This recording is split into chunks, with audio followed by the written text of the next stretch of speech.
bonjour. Bonjour Jeanne. Nous sommes au rendez-vous de Jeanne, ces petites brèves de conversation que j'ai eu envie de mettre en place sous forme de petites interviews, et j'ai la grande chance de vous accueillir aujourd'hui. La grande chaleur nous a fait migrer dans un restaurant italien, juste à côté, le Firenze. Et si vous entendez des bruits, si tout le monde entend des bruits, ce n'est pas grave, ce sont des bruits de vie. Voilà. Domi, j'ai retenu de vous cette phrase. Mon cœur au ralenti, mes rêves au clou. Quels sont ces rêves aujourd'hui au clou? Ce sont des rêves sans doute de... Oui, des rêves de femme, effectivement, des rêves d'épanouissement en tant que femme, qui sont forcément mis entre parenthèses. Vous avez été visiteuse médicale, Oui. hôtesse de l'air, chanteuse, responsable de communication culturelle, professeur de lettres, documentaliste, et vous êtes aujourd'hui orthophoniste. Et bien sûr, vous écrivez depuis toujours. Oui. Tous ces métiers, pourquoi, Domi? Je pense que tous ces métiers ont un point commun, c'est le goût du langage. Et aussi une dimension, enfin de plus en plus je suis allée vers une dimension d'aide qui était présente dans le métier de professeur et qui l'est encore davantage dans le métier d'orthophoniste. C'est quelque chose qui m'avait... quand j'avais 8 ans, je pensais être... vous savez, les prêtres qui partent, les missionnaires, Oui. voilà. Je lisais les vies des missionnaires et je trouvais ça fabuleux, le fait de voyager, d'aider, enfin je me voyais bien en Mère Teresa.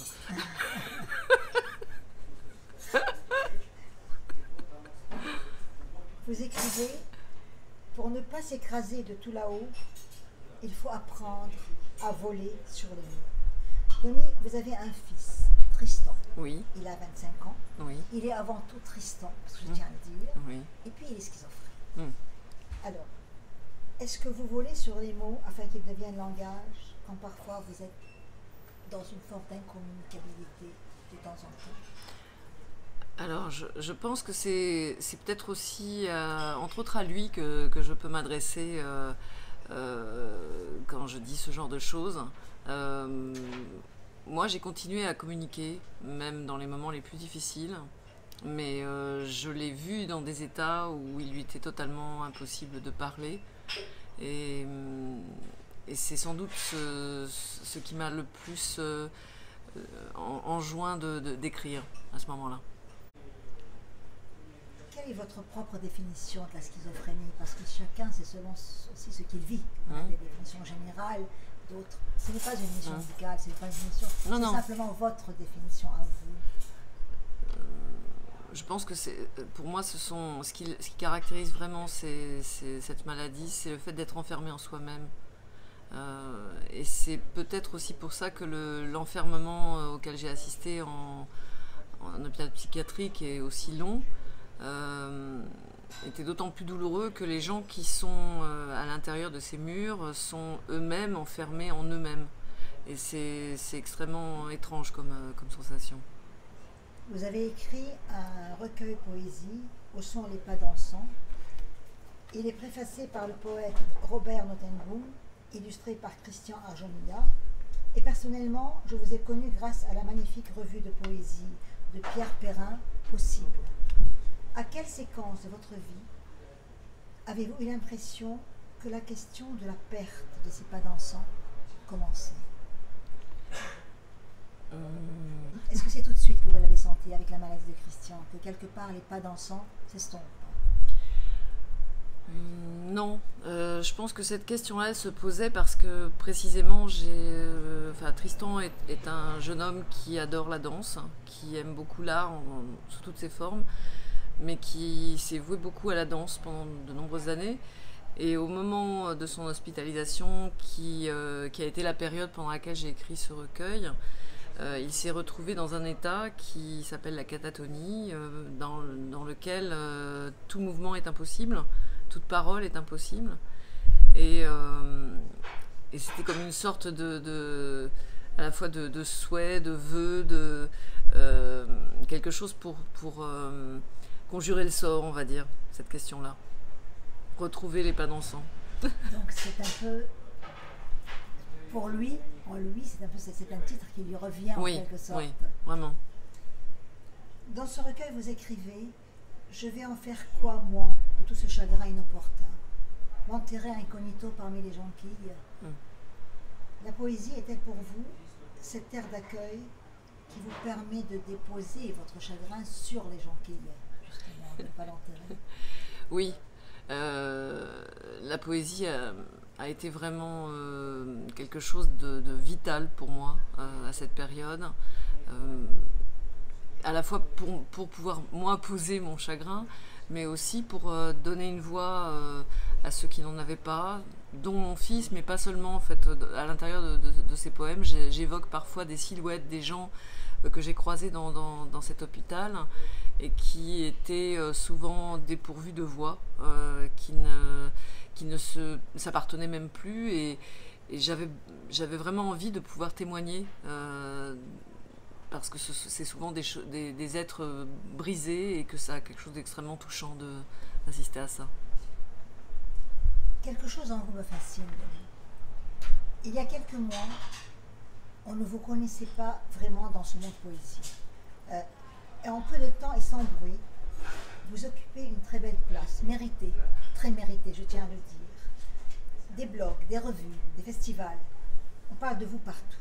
Bien sûr, il y a le talent. Certainement qu'il y a le talent. Mais il y a aussi peut-être quelque chose d'autre.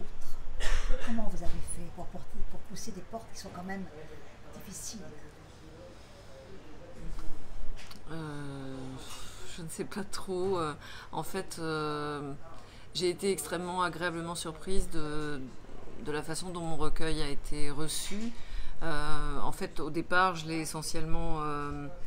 d'une part évidemment donné à des gens que je connaissais autour de moi dans la vraie vie, et puis ensuite tout naturellement j'en ai fait part à une espèce de cercle de poètes pas encore disparus sur Facebook, et tous ces gens, je leur ai proposé très naturellement en fait de procéder à des trocs, parce que très souvent ce sont des gens qui eux-mêmes avaient écrit un recueil ou plusieurs, et je leur ai proposé en fait qu'on se tende mutuellement la main et qu'on se donne nos mots. Et ça a très souvent été accepté. Et petit à petit, effectivement, j'ai eu des retours vraiment très touchants. Que ce soit de gens qui eux-mêmes étaient concernés par la maladie alors que je l'ignorais, pour eux-mêmes ou pour des proches de leur entourage. Qu'est-ce que vous troquez vous-même, Domi, pour simplement continuer de vivre dans ce contexte particulier quand même qui est vous? Alors qu'est-ce que je troque moi-même? Est-ce que vous troquez parfois inconsciemment, je dirais, sans aller dans une grande psychologie, pas du tout, mais un peu de cette vie par procuration que les autres ont parfois de normal, entre guillemets bien. Enfin, je sais pas, je pense que je ne réponds pas vraiment à la question. C'est pas grave. Mais ça me fait penser à... Il y a quelques jours, j'étais donc à un festival qui s'appelle Pirouésie en Normandie.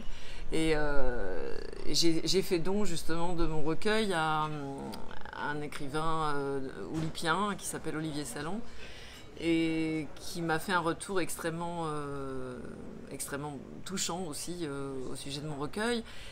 Et il me disait par exemple, je ne m'attendais pas en fait, je vous vois ici dans ce festival, vous êtes toujours souriante, lumineuse, radieuse, etc. Et je dois dire que je ne m'attendais pas à lire ces mots-là.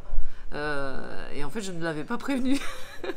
et c'est vrai que pour moi, je donne quelque chose, donc de toute façon, pour moi, c'est quelque chose de positif, mais je me suis rendu compte que parfois, peut-être, il faudrait que j'explique que, effectivement, ça n'est pas si joyeux que ça, ce recueil, que c'est quelque chose d'assez difficile qui s'y dit.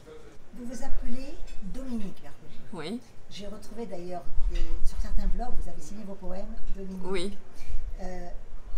En même temps, moi je vous ai connu comme Domi. Oui. D'ailleurs, tous les gens des réseaux sociaux vous connaissent comme Domi. Vous avez signé ce recueil, Où sont les pas dansants, Domi Vercollin. Oui. J'ai l'impression que Domi, c'est diminutif. Et dans un diminutif, j'ai l'impression on se sent plus à l'aise. Absolument. Il est plus tendre. Oui. Alors, Oui. il y a une proximité aussi. Mhm. Alors, je voulais savoir, avez-vous l'impression de canaliser plus facilement Dominique dans Domi? Oui, Domi, c'est quelque chose qui me paraît plus tendre, plus proche, oui, je pense que j'ai aussi enlevé des sonorités qui sont plus heurtantes. et ça me correspond mieux, oui. Vous avez troqué Dominique contre Voilà, exactement. Qui était Dominique? Qui était Dominique? Qui est Dominique? Parce qu'elle est toujours là. De quoi rêvait-elle, comme on a dit au début? Alors, je suis passée par beaucoup de rêves. J'en ai vécu quand même beaucoup aussi. C'est-à-dire que ma trajectoire professionnelle, elle est assez atypique. Oui. J'ai changé de métier à peu près entre 5 et 10 ans. Au moment où je le faisais, était très rare. Ça devient un peu plus fréquent maintenant. Mais j'étais un peu un ovni par rapport aux autres. Et je faisais ça parce que quand j'ai l'impression de m'ennuyer dans quelque chose, je change. Et alors ça a des avantages et des inconvénients. Les inconvénients, c'est que je n'ai jamais vraiment passé une période où je goûtais les fruits de mon travail. C'est-à-dire que cette période où on maîtrise, où on sait faire, on est installé, où ça devient plus facile, ça je ne l'ai jamais connu. J'étais toujours dans la découverte, dans la recherche, dans la confrontation avec quelque chose de nouveau et de parfois difficile. Peut-être parce que vous-même n'êtes pas dans une... Quand on vit ce que vous vivez, enfin quand je veux vivre, c'est-à-dire qu'au quotidien, il y a quand même une certaine instabilité du lendemain, du devenir. Donc peut-être que vous avez choisi tous ces métiers qui, quelque part, comme vous dites, vous donnent du peps pour repartir. Vous fixez quelque chose de compliqué. Oui, en même temps, j'ai changé de métier bien avant d'être dans la situation que je suis actuellement. Donc ça m'appartient à moi. Donc c'est votre caractère. Oui. Donc ça c'est Domi. Ça c'est Domi. C'est Domi, d'accord. Et l'avenir? Bien sûr, vous m'avez dit que vous conjuguez toute votre vie au présent. Mais qu'on le veuille ou pas, on ne peut pas ne pas se projeter un peu. Alors, il est comment l'avenir quand on porte une boule, comme une boule au ventre, en quelque sorte? Et cette question, où sont les pas dansants? L'avenir pour moi, c'est... j'y pense assez peu en fait. La seule chose que je sais, c'est que j'ai envie d'écrire de plus en plus. C'est ma vie vraiment. Et j'ai envie de rencontrer des gens, j'ai envie d'écrire, j'ai envie de plus en plus de m'occuper de ça. Vous écrivez, ça remonte un peu, mais je l'ai dit. J'ai eu le ventre chaud sous le pailloir des jours, m'écoutant vivre aux joies qui sourdaient en mon corps. Mes amants en escale étaient herbe à soleil. Vous précisez tout de suite, poème de jeunesse. Vous êtes perçue donnée comme une mère vaillante, courageuse, et j'ai l'impression que c'est le seul statut que vous vous autorisez aujourd'hui un peu. Et en même temps, que nous avons aussi tendance à vouloir voir. Qu'en est-il de la femme? Quel espace lui reste-t-il? Alors, tout simplement, je dirais que la vie de femme, elle est effectivement extrêmement compliquée parce que je suis assez, je dirais pas cynique, je suis assez lucide sur le fait que peu d'hommes s'engageraient dans une histoire avec quelqu'un de mon âge, qui a un enfant de cet âge-là, et qui est encore aussi accaparé par son suivi qu'une femme qui aura un enfant de 10 ans. Finalement, les hommes que je pourrais imaginer de rencontrer et qui auraient à peu près mon âge, ce sont des gens qui, eux, ont une vie derrière eux, qui ont déjà élevé éventuellement des enfants, qui sont totalement disponibles et qui attendraient d'une compagne une disponibilité équivalente. Et moi, ma priorité, c'est d'accompagner mon fils. Donc voilà, je peux pas, même si j'avais une histoire importante, je ne pourrais pas le lâcher pour autant. Voilà. J'ai vraiment été très, très touchée par votre écriture, qui est pleine de pudeur, et en même temps qui est comme ça, elle coupe, elle est coupante. Ce sont des mots qui viennent, qui coupent. Dans ce titre, Au chant n'est pas dansant, il reste comme un mouvement de danse. Encore. Et qui mène la danse? Parce qu'il y a aussi ça. Est-ce que c'est le destin? Est-ce que c'est vous avec vos actes de résistance? Est-ce que c'est Tristan à sa façon? Je pense que c'est un mélange de tout ça, en fait. C'est vraiment un mélange de tout ça. C'est-à-dire que j'ai décidé de résister, effectivement. L'expression poétique m'aide à le faire. Mais effectivement, il y a toujours le dessin qui nous rattrape. Et voilà, je vis... par exemple, je vis avec l'idée que peut-être mon fils n'aura pas envie de vivre aussi longtemps que moi, par exemple. Parce que c'est quelque chose qu'il a déjà exprimé et je suis obligée d'intégrer ça aussi. C'est une idée terrible. Et en même temps, voilà, je fais tout pour lui donner envie de vivre malgré tout, parce que sa vie est loin d'être facile, mais je ne pourrais pas l'obliger non plus à souffrir au-delà d'un certain seuil et sa maladie entraîne des souffrances terribles.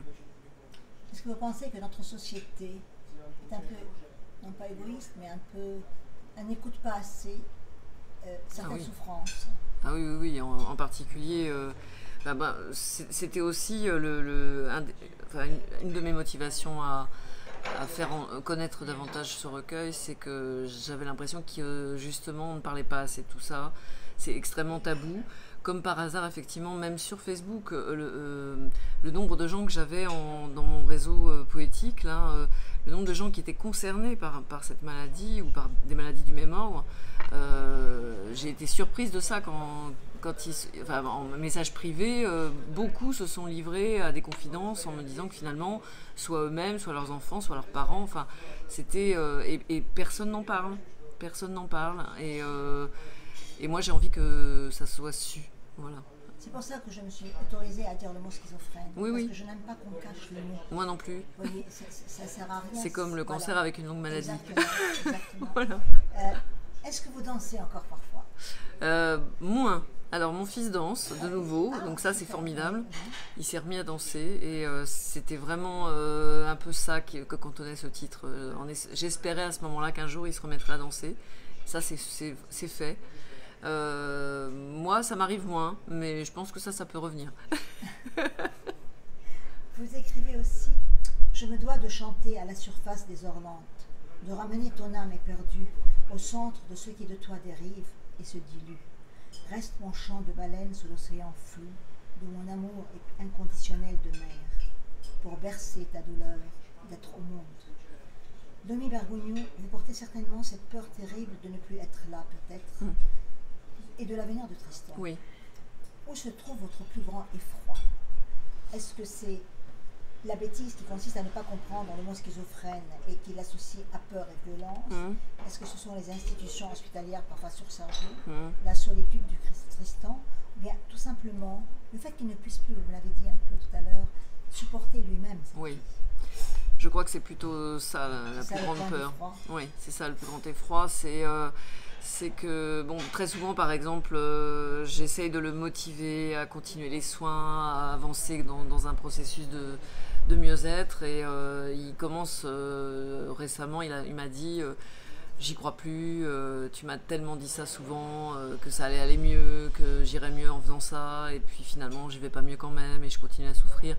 Donc je me bats aussi par rapport à ça pour essayer de continuer à le porter et à le motiver à vivre, mais la société ne donne pas beaucoup de perspectives à ces jeunes-là, très peu. Tristan a été, comme on l'avait dit, en isolement pendant 9 mois.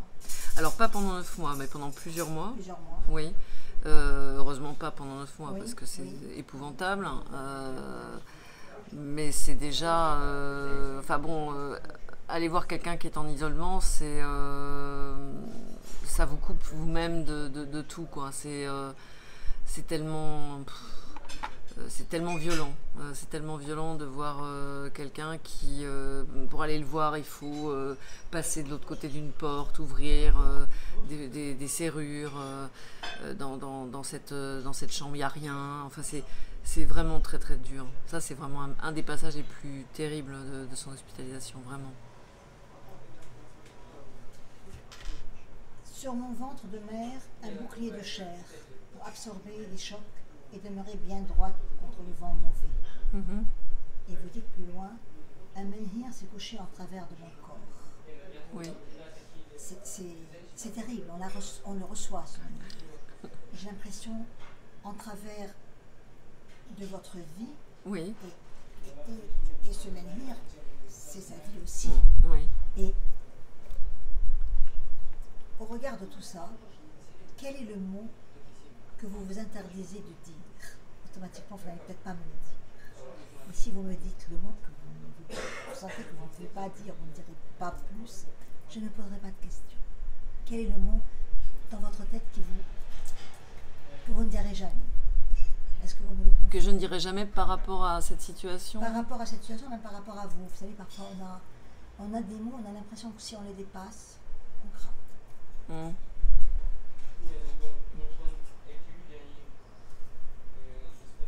Peut-être que toute votre vie est dans un rond. Mais encore faut-il le trouver. Je ne sais pas. Peut-être que c'est ce rire qui vous arrête à ne pas dire le mot. Oui. Qui vous aide. Franchement, je ne sais pas. Est-ce que vous croyez au hasard? Oui. Oui, je pense que si je n'y avais pas cru, je me serais sans doute écroulée pendant cette période d'hospitalisation parce que il était dans un état tellement grave que, personne ne savait s'il pouvait en sortir. Donc les médecins étaient extrêmement pessimistes. Ça a été vraiment très très grave. Donc, et la seule issue qui a été trouvée, ça a été les électrochocs, ce qui était quand même pas rien. Donc je pense qu'il fallait vraiment y croire au miracle pour garder espoir à ce moment-là. Mais j'ai jamais perdu espoir à ce moment-là. Et cette missionnaire du début dont vous aviez parlé, qui voulait aller sauver le monde, oui. N'est-ce pas une forme de missionnaire, de mission que vous êtes dans votre poésie, dans votre témoignage? Oui. Si, c'est comme ça que je le vis, effectivement. J'ai l'impression d'avoir une mission, effectivement, à travers ce que je porte et ce que j'en dis. Je ne tirerai pas les branches vers la lumière, là où tout refleurit. Tu connaîtras un printemps si vert et si ruisselant que tu finiras bien par oublier cet âpre hiver. Nous avons parlé du pire et des difficultés. J'aimerais que nous parlions de ce printemps vert et ruisselant.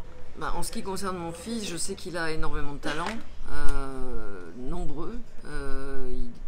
Il joue extrêmement bien de la guitare, c'est un musicien, il danse très très bien, il écrit lui aussi, même si c'est beaucoup plus sporadique, mais il écrit.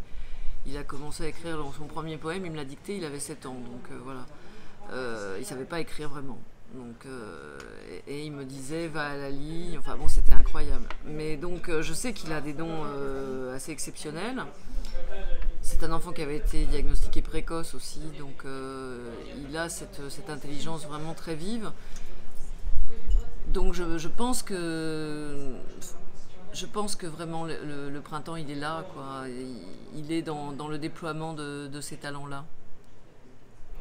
Nomi, est-ce que vous avez besoin qu'on vous aime pour vous, pas seulement pour la vaillance, pas seulement parce que vous êtes la maman de Tristan, pas seulement parce que votre poésie prend d'une façon bouleversante dans votre histoire de mère, pour vous. Oui, oui, j'ai besoin quand même pour moi aussi, oui, bien sûr.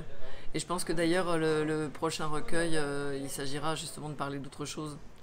Alors justement, quand on parle d'autre chose, alors que la plume a trempé dans une fêlure, parler d'autre chose, ça ne veut pas dire oublier la fêlure. Non. Mais est-ce que vous pensez que ceux qui vous lisent, je hausse la voix parce que nous avons du bruit, parce que ceux qui vont écouter entendent que je ne deviens pas hystérique. Voilà, donc est-ce que vous pensez que ceux qui vous ont lu ce recueil, s'ils lisaient autre chose, ils resteraient eux-mêmes ou il y aurait une nouvelle d'autres personnes qui viendraient lire? Oui, je pense que la fêlure reste présente de toute façon et donc elle colore forcément mes textes, même si je ne parlais plus de ce sujet-là. Je le crois vraiment. Il n'y a nulle part de traces de vous chanteuse. J'ai cherché. Nulle part. Est-ce que vous avez enlevé, effacé? Non, non, non. En fait, je n'ai jamais enregistré de disque ou je ne me suis jamais produite vraiment quelque part. Donc, il n'y a pas forcément de traces. Même pas des concerts comme ça, quelque part, entre amis. Si, Nova et Calas, c'était bien ça? Si, sûrement, sûrement. Est-ce que vous accepteriez de fredonner une chanson, un air que vous chérissez particulièrement, comme ça, comme un cadeau pour nous tous, a cappella? Ah oui, oui. Ça me fera vraiment plaisir. Il faut que je trouve. Vai minha tristeza e diz a ela que se ela não pode ser, diz-lhe numa prece que ela regresse, porque não posso mais sofrer. Chega de saudade, a realidade que se ela não há paz, não há beleza, é só tristeza, melancolia que não sai de mim, não sai de mim, não sai. C'est magnifique cadeau. Et pourquoi cet air? Vous nous traduisez un peu. Alors, si ça parle de tristesse. Oui. De souffrance. C'est quelqu'un qui dit qu'il ne peut plus souffrir autant, qui va montrer sa tristesse, justement. C'est très beau. Et j'ai beaucoup aimé votre voix. Vous avez une voix magnifique. Maintenant, on a une trace de la voix de Domi Bergogneau. Voilà. Nous sommes presque à la fin de ce rendez-vous, cher Domi. Avez-vous l'impression que Domi s'est un peu livré, vraiment livré? Enfin, bien sûr, il y a la part de l'être qu'on ne donne jamais, mais bon. Oui, un peu. Un peu. Domi rend-elle parfois visite à Dominique?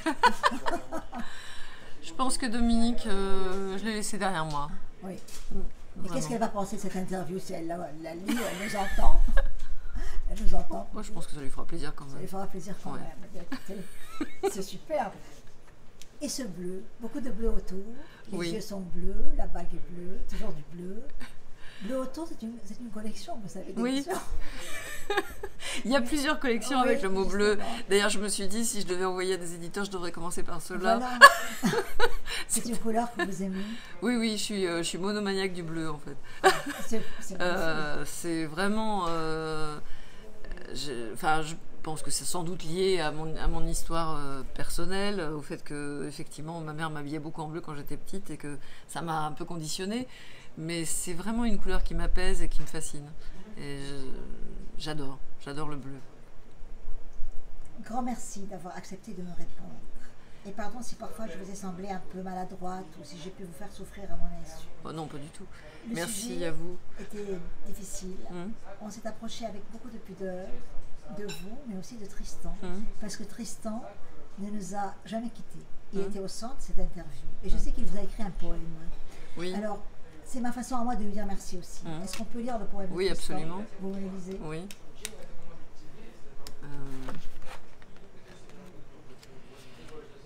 Je te le dis en milliers de mots, en milliers d'abîmes. Volcan souriant, peine docile, j'exclame à la pointe de la cime. Je t'aime, maman. Ti amo. J'aime la vie malgré son nombre d'erreurs. C'est très beau. C'est bouleversant. Merci à lui. Merci à lui. Vous, vraiment, merci à lui. Merci à lui d'être revenu vers les pas dansants. Vraiment. Et moi, je suis très émue de... J'ai l'impression qu'il est là, vous voyez, qu'il est présent avec nous. Je voudrais qu'on monte le livre encore, si vous le voulez bien, parce qu'il est très beau, ce livre. Voilà, très très beau. Et puis, je voulais vous dire, à la fin de cette conversation, je ne sais pas où sont les pas dansants. Je ne sais pas où vont les pas dansants. Mais par contre, je sais l'émotion de cette rencontre avec vous, Domi Bergogneau. Je sais l'éclatant sourire que vous avez. Éclatant mais lucide. Oui. Très lucide. Mais éclatant aussi. J'ai rencontré à ce rendez-vous de Jeanne une athlète de haut niveau. De très haut niveau. Vraiment. Oui. Et qu'on se le dise. Voilà. Merci encore. Vraiment. Merci Jeanne. J'avais été vraiment émue par votre texte que vous aviez publié sur Facebook sur les bouleversés. Je m'y étais tellement reconnue. On peut se référer à votre page pour le relire. que moi je suis bouleversée par cet entretien. Et en même temps, c'est très beau parce qu'on a tout fait. On est dans un restaurant, on entend du bruit, vous avez chanté, vous avez parlé avec émotion. Tristan ne nous a pas quittés, je tiens à le dire. Et en même temps, on a mis des mots sans avoir peur des mots, sans avoir peur de la réalité. Oui, absolument. Un grand merci, vraiment, vraiment. Merci à vous, Jeanne. C'était le rendez-vous de Jeanne du 6 août 2018 avec Domi Bergogneau comme invité. Merci. Merci. Cantinho, violão, essa amor, uma canção pra fazer feliz a quem se ama. Muita calma pra pensar e ter tempo pra sonhar. Da janela vês o Corcovado Redentor, que lindo. Essa vida sempre assim, com você perto de mim até o apagar da velha chama. E eu que era triste, descrente desse mundo, a encontrar você eu conheci o que é felicidade, meu amor.